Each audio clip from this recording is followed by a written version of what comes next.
Well, Spoons, it's been a little while. Last time we spoke, PDL final day. You had a bit of time to reflect on that the last few months. Yeah, if I'm honest, I probably forgot about it after a week. I don't think there's any mileage in that's yesterday. We've got a new season, and we'll make sure that both ourselves and the players, that's gone. That's history. We'll get judged upon what we do this season and what we do day in, day out on a training field and on a match day. So, yeah, it was lovely, but good things come to an end, and players have moved on, and the cycle of new players coming through and all that is begun, and that's the ever-evolving part of a football club. Yeah, tell us about that cycle. How have preparations been at this time in the season, preparing yourself for a completely new challenge ahead, I suppose? Yeah, it's been disjointed, if I'm honest, just because of COVID. We was back in for 3 days, then we had to isolate for 10 days.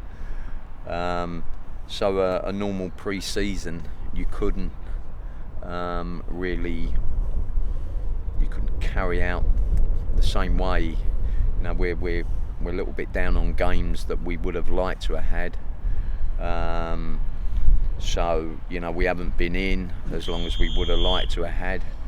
But as I said, we try to make it up, by constantly training 6 days a week to try and get that base fitness in that the players need, and the tactical work as well as taking on board that we got a smaller squad this year, and you have to guard against injuries and all that as well. So it's been disjointed, but we're not the only ones. It's happened to a lot of people. So it's it is what it is, and you just got to get on with it.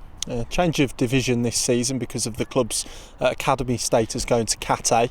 What are you expecting from the new league, the new challenge? I think we'll see a lot of football that will be the same week in, week out.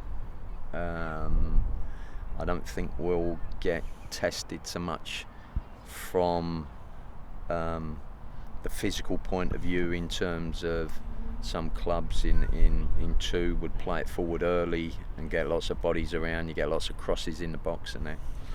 I think the physical challenge will come this year from having a younger team.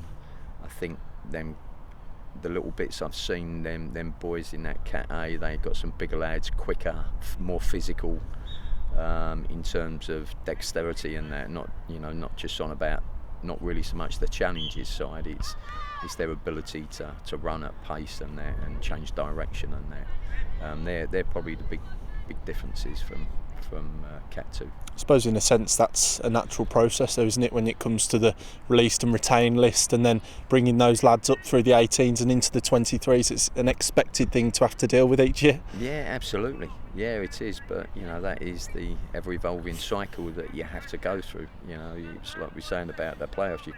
It's done. The players who were in before, it's done. They're forging their careers outside of our football club now. Now we've got to start being able to get some players in and around the first team and start bringing them 18s up and looking in from the planning side where they're going to be in the next 6 months. Well, Stoke City are the first opponents, just around the corner that game as well. What are you expecting from that Stoke side, Steve? High energy. They press very well. They're quick and sharp with their football.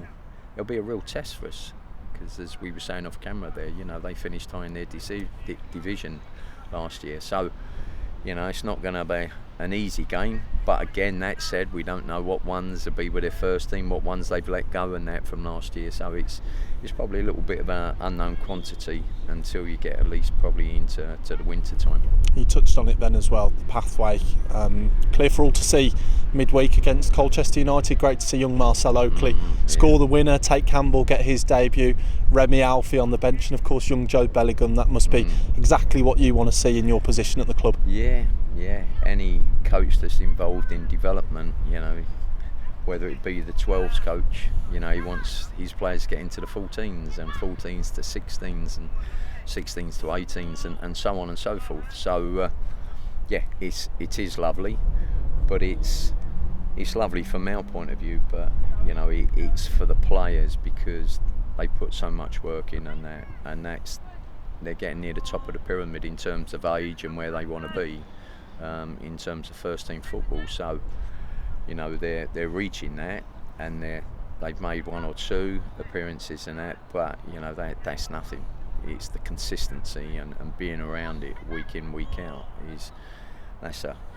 that would be more of a yardstick. Yes, it's lovely for the time being, but we got to make sure that if the boys are called upon, they can do that level of performance week in, week out. And just finally, have you set any goals or expectations for the season ahead at this new level, the new challenge? Have you said this is where we'd like to be, or are you just going to let it play out and see what happens? Yeah, I don't think you can, because you know your team selection won't be dependent upon who's playing well. It's about development. It's about what players are out on loan, possibly what players are needed to play from the first team, what players you need to bring up from the 18s as part of their development pathway. So the 23s is probably not so linear as some of the others, because there is so many factors contributing to what you put out on a match day.